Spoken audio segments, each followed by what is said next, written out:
But you know, he's got to, you know, understand there's a limit on how long he can sit on it. But when George got here, it was I'm gonna eat everybody here.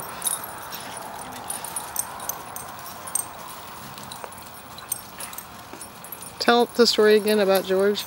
Well, when George first came to us, he was a small animal dog aggressive pit bull that came from Seagoville, and that they were hey.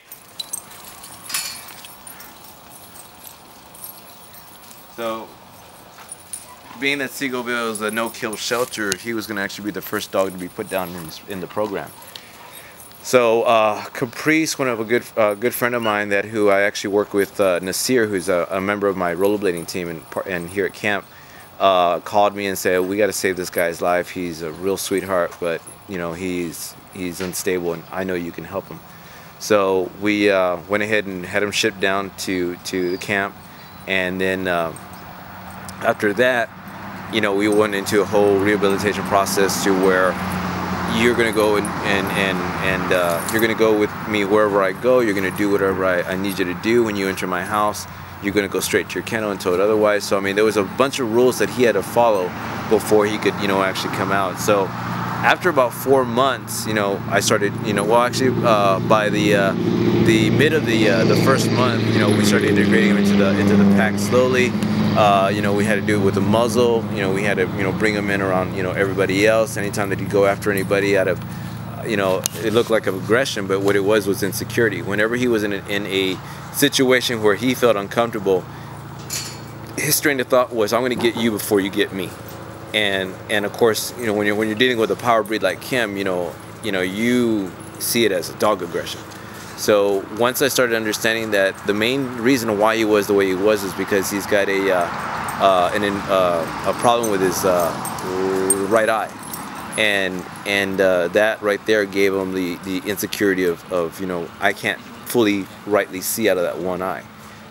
So when you know, another dog would get into his vicinity, he'd kind of freeze up and get nervous, and at that point, you know, they would jump him, being that he was at a low weak energy. And of course, being that he's a power breed, you know, he can come back out with some hey. He can come out, you know, fully strong on an opponent. So after, you know, working with him, going on walks, taking pack walks, you know, doing group feeding, doing raw feeding, you know, doing anything that socialized him with everybody else. By the 3rd month, he was showing extreme progress to where, you know, I'd bring him out in the morning, let him do his, you know, bathroom break, you know, have some time out with everybody else, and then we take him back in.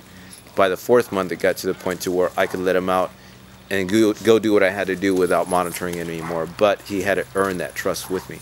So by the end of the 4th month, he actually picked out a friend, which is Chico, which is my second lead charger, and you know, they built a friendship. And being that I know that Chico can match his play, and he's a, you know, rough boy himself, you know, I'll allow him to play with him in a certain extent. But once I see that he is getting a little out of hand, or he's getting a little too carried away, of course I'm going to go ahead and say something. But you know, I'm not going to not allow play, because it's part of growing up. It's part of, you know, being with your brothers and sisters.